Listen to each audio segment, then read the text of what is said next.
Hello everyone, कैसे हैं आप सब लोग। आप सभी को हनुमान जयंती की हार्दिक शुभकामनाएं। आज हम हनुमान जी के बारे में बात करेंगे जो शायद कुछ लोगों को पता है और शायद कुछ लोगों को नहीं। आइए देखते हैं।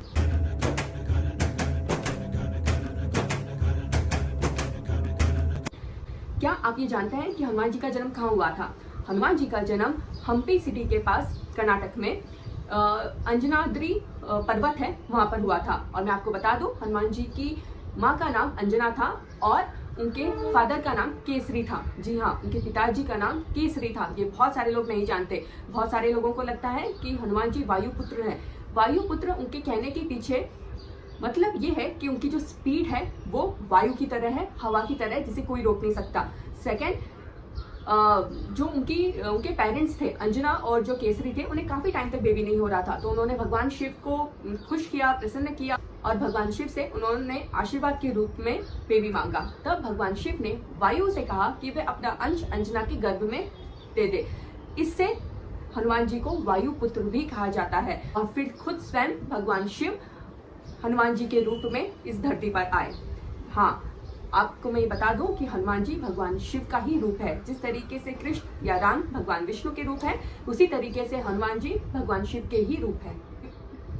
क्या आप लोग ये जानते हैं कि भगवान हनुमान जी ने ये प्रण लिया था कि जब तक भगवान राम का नाम इस धरती पर है, वे इसी धरती पे रहेंगे। इसलिए भी वे 7 चिरंजीवियों में से एक हैं कि जब तक इस धरती पे कोई एक भी इंसान ऐसा हो जो भगवान राम का नाम लेता है, तब तक वो इसी धरती पे रहेंगे और हर उस इंसान की रक्षा करेंगे जो प्रभु श्री राम का नाम लेता है।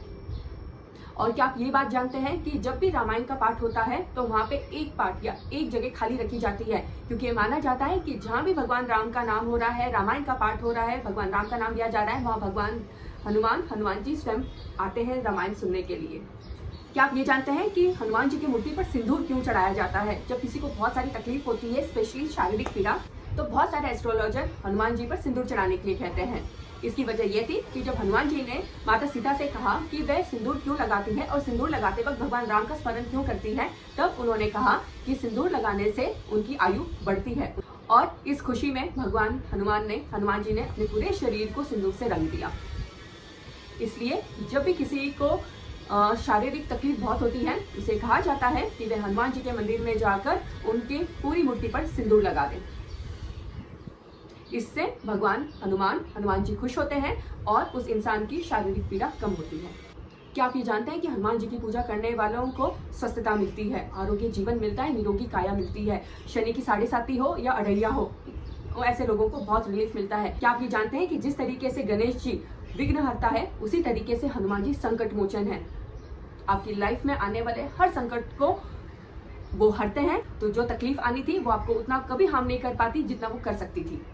हनुमान जी को पूछने वाले लोग फियरलेस रहते हैं। हनुमान जी को पूछने वाले लोगों के कार्य कभी नहीं रुकते। और जिसे खुद सीता ने, जो महालक्ष्मी का रूप थी, उनको अष्ट सिद्धि और नवनिधि का जिनको आशीर्वाद मिला है महालक्ष्मी से, उनके घर में कभी भी दरिद्रता नहीं आती। इवन हनुमान जी की पूजा जहाँ होती है, वहाँ नेगेटिव एनर्जीज नहीं आती, वहाँ पे भूत पिशाच नहीं आते। और ऐसा कहा जाता है कि यम भी उनके घर से दूर रहते हैं। इसका मतलब क्या है?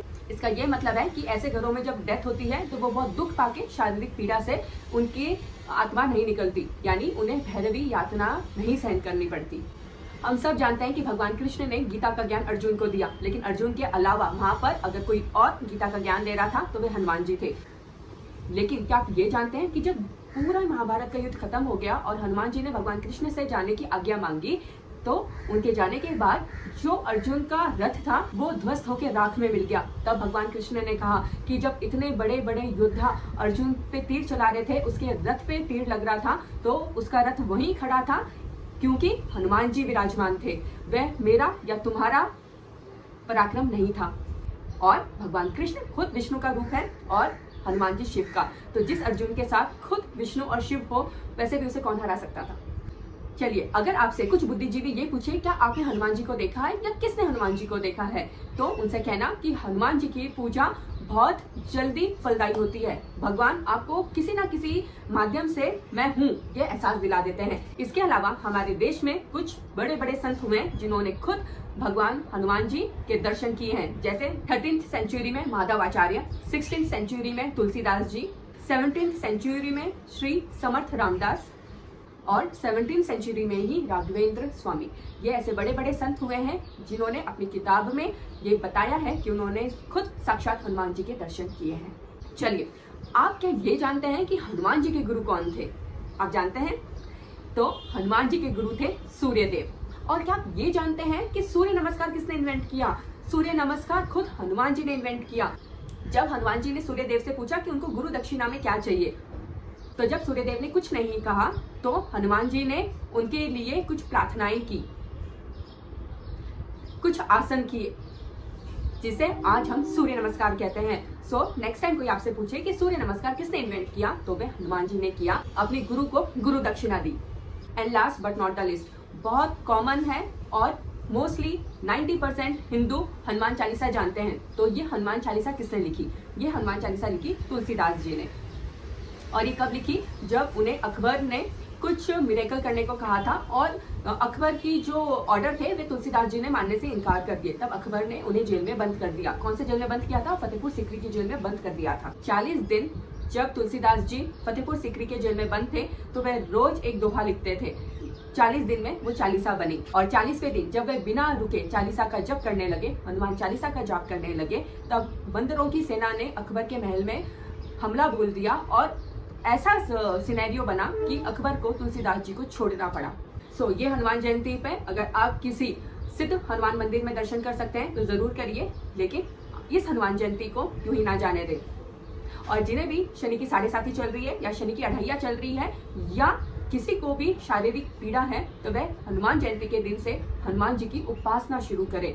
हनुमान जी की पूजा करने में और हनुमान जी की उपासना करने में बहुत फर्क होता है। हनुमान जी की उपासना करना मीन्स या कोई भी भगवान की उपासना करना ये होता है कि हम कोई संकल्प लेके करते हैं कि हम 40 दिन इतनी हनुमान चालीसा करेंगे और हम दीपक लगा के करेंगे। इट मीन्स हम बहुत स्पेसिफिक होते हैं अपनी पूजा को लेके कि हम दीपक कौन सी तेल का लगाएंगे कि घी का लगाएंगे, हम नैवेद्य यानी भगवान को भोग लड्डू का लगाएंगे कि पेड़ा का लगाएंगे। तो हम पहले दिन जब ये संकल्प लेते हैं तो हम सब कुछ मेंशन करते हैं अपने नाम और अपने गोत्र के साथ, और उसके बाद चाहे 21 दिन हो 40 दिन हो, हम ये पूरे संकल्प को पूरा करते हैं और आखिरी दिन हम फिर से भगवान को भोग लगाते हैं और किसी गरीब को कुछ खाने के लिए देते हैं। ये आप करिए, आपको बहुत अच्छा रिजल्ट मिलेगा। जय श्री राम। अपना ख्याल रखिए और याद रखिए हमारी संस्कृति हमसे नहीं, हम हमारी संस्कृति से हैं। अपना ख्याल रखिए। जय हिंद, जय श्री राम।